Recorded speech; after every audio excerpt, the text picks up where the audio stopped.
Law की पाठशाला में आप सभी का स्वागत है। अगर आपकी एग्जामिनेशन सीए फाउंडेशन लॉ की मई 2025, सितंबर 2025 या जनवरी 2026 में है बच्चों, मैं आपको बता दूं ये वीडियो आप लोगों के लिए बहुत इंपॉर्टेंट है।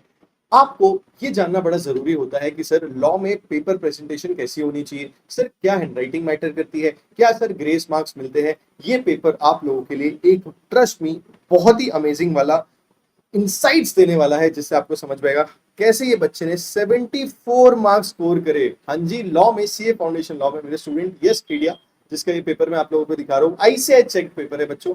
74 मार्क्स ये बच्चे ने स्कोर करे। जल्दी से विदाउट वेस्टिंग टाइम आपके बहुत सारे क्वेश्चंस का सॉल्यूशंस ये पर्टिकुलर वीडियो डिस्कशन पे मिलने वाला है। तो आगे बढ़ने से पहले लाइक कर देना, सब्सक्राइब कर देना, क्योंकि ऐसी अमेजिंग वीडियो मैं लाते रहूंगा। पहले तो मैं आपको बता दूं 68.5 मार्क्स इसके पेपर में दिख रहे हैं, बट रिजल्ट में अगर आप देखोगे तो उसको 74 मार्क्स मिला है। तो ये ग्रेस मार्क्स इंस्टीट्यूट देता है। इस बार के लॉ के पेपर में इंस्टीट्यूट ने ग्रेस मार्किंग करी है, तो अप्रोक्सीमेटली सभी बच्चों के मार्क्स को बढ़ा दिया जाता है। तो ग्रेस मार्क्स इसको मिले अराउंड 5 to 6 मार्क्स ग्रेस मिलके इसको 74 मिला है। तो पहला, सर ग्रेस मार्क्स मिलते हैं? हाँ, अगर लगता है कि लॉ की वजह से पेपर सबका रिजल्ट डाउन आ रहा है और एक बेसिक परसेंटेज इंस्टीट्यूट को मेंटेन करना है, तो ग्रेस मार्किंग होती है।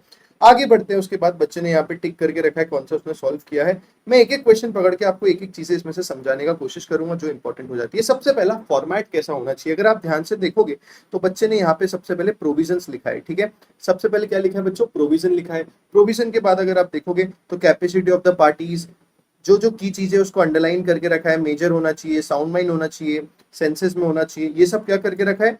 देखो अंडरलाइन। एक वर्ड भूल गया था तो नीचे एरो मार के लुनाटिक लिख दिया। ओके दोस्तों, यस सर। फिर उन्होंने लिखा कंक्लूजन क्या होगा, ये आंसर का 4 मार्क्स इसको क्लियर कट मिल गए। 4 मार्क का क्वेश्चन था, प्रोविजन लिखा, कंक्लूजन लिखा, 4 मार्क्स मिल गए। वैलिड को अंडरलाइन, नॉट वैलिड को अंडरलाइन किया था, उसको उन्होंने बॉक्स डाल के स्पेसिफिक। मैं बोलता था हमेशा कीवर्ड्स पे इंस्टीट्यूट ध्यान देता है, जैसे इसने हर कीवर्ड्स पे अंडरलाइन करके रखा है। नॉट वैलिड, कंक्लूजन अंडरलाइन था, बाकी सब लैंग्वेज वगैरह अच्छी थी। अगर आप रीड भी करोगे तो इसको 4 मार्क्स मिले ये पर्टिकुलर क्वेश्चन में। फिर आता है सेकेंड चीज। अच्छा, सबसे पहली लर्निंग क्या होती है बच्चों? सबसे पहली लर्निंग हमारी ये होती है कि सर एक फॉर्मेट होना चाहिए, एक फॉर्मेट आपको यूज करना चाहिए जहां पे प्रोविजन जाना चाहिए। अच्छा, एक्ट एप्लीकेबल भी आप लिख सकते हो। इस आप देखोगे आगे जाके इसने कहीं पे लिखा है, जैसे ये देखिए एक्ट एप्लीकेबल, तो आपने पहले क्या लिखना है? Act applicable. ठीक है, फिर आपको लिखना है प्रोविजंस। फिर अगर 4 मार्क का है तो डायरेक्ट आप कंक्लूजन भी लिख सकते हो, और अगर ज्यादा है तो बीच में एनालिसिस भी डाल सकते हो। अगर 6-7 मार्क्स का है तो बीच में एनालिसिस ऑफ द केस भी डाल सकते हो। दूसरी, एक और दूसरी सबसे बड़ी दिक्कत बच्चों को आती है कि सर राइटिंग इंपॉर्टेंट होती है क्या? राइटिंग बहुत ही अच्छी होनी चाहिए क्या? आपको कहीं से लग रहा है कि इसकी राइटिंग बहुत अच्छी है? बिल्कुल नहीं। बट इसका आपको लग रहा है स्पेसिंग अच्छी है? Yes sir. हर पॉइंट एक लाइन छोड़ के लिखा है? Yes sir. तो ये इंपॉर्टेंट है, राइटिंग इंपॉर्टेंट नहीं है। मेरी भी हैंडराइटिंग बहुत ही खराब थी बच्चों, बट वो रिक्वायर्ड भी नहीं होती। तो जैसा आपको पेपर में दिख रहा है 74 मार्क्स इज अमेजिंग स्कोर। सो ये पेपर अगर आप फॉलो करोगे that will give an insight. ये देखो इसने लिखा, ठीक है, हर एक पॉइंट के बाद अगर आप देखोगे यहाँ पे उसने स्पेसिंग डाल के रखा है। हैंडराइटिंग बिल्कुल अच्छी नहीं है। चेकर ने अच्छे से पढ़ा है, रीड पढ़ा है, उसको सही लगा तो उसने मार्क्स दिए हैं।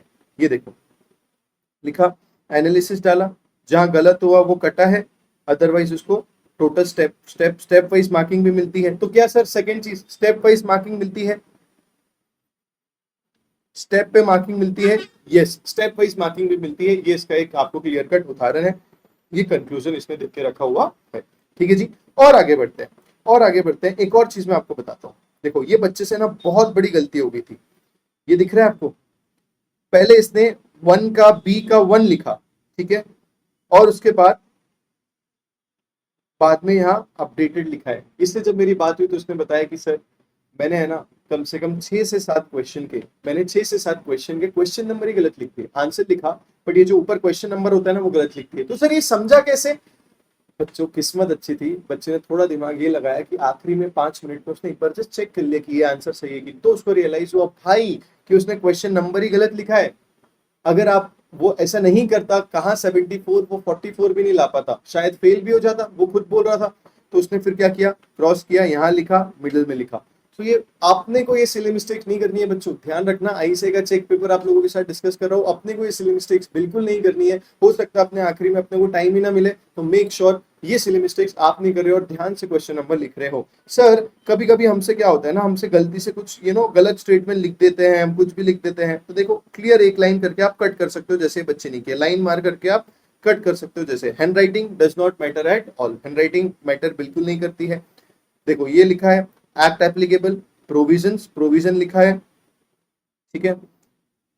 और नीचे जाके अगर आप देखोगे जो जो हेडिंग्स है, जैसे यहाँ पे minus liability before attaining majority, फिर उसने कैनॉट को अंडरलाइन करके रखा है, मिले उसको 4.5 marks. Hand writing is not mattering at all, keywords underline करना बड़ा इंपॉर्टेंट है, इसके हर आप पेपर में देख सकते हो। और स्पेसिंग बड़ा इंपॉर्टेंट है, अगर आपकी हैंड राइटिंग खराब है बच्चों तो आप स्पेसिंग दो। आप जैसे इसमें दिया है, आप हर इसके बाद एक्ट एप्लीकेबल लिख, प्रोविजन लिखा, स्पेसिंग दिया, फिर लिखा spacing, next line spacing, next line spacing. ये स्पेसिंग होना जरूरी है, सो दैट गलत हैंडराइटिंग, अच्छी हैंडराइटिंग नहीं भी हो तो भी आपको मार्क्स मिल जाएंगे। ये वीडियो बड़ा इंपॉर्टेंट है बच्चों, इससे आपको ये समझ में आएगा कि सर कैसे इंस्टीट्यूट चेकिंग करती है, स्टेप वाइज मार्किंग भी मिलती है, यस सर, ग्रेस मार्किंग्स भी मिलते हैं, यस सर, ग्रेस मार्किंग मिलती है। Handwriting is not very much relevant, सादा सेक्शन नंबर भी इसने कोट नहीं किया, तो जो टीचर्स आपको डराते रहे सेक्शन लर्न करो, ये सब फाउंडेशन लेवल पे इतना जरूरी नहीं है। हो जाए तो नथिंग लाइक इट, गलत मत लिख के आना, जैसे बच्चे ने जहां कोट किया सही किया, नहीं तो नहीं किया है।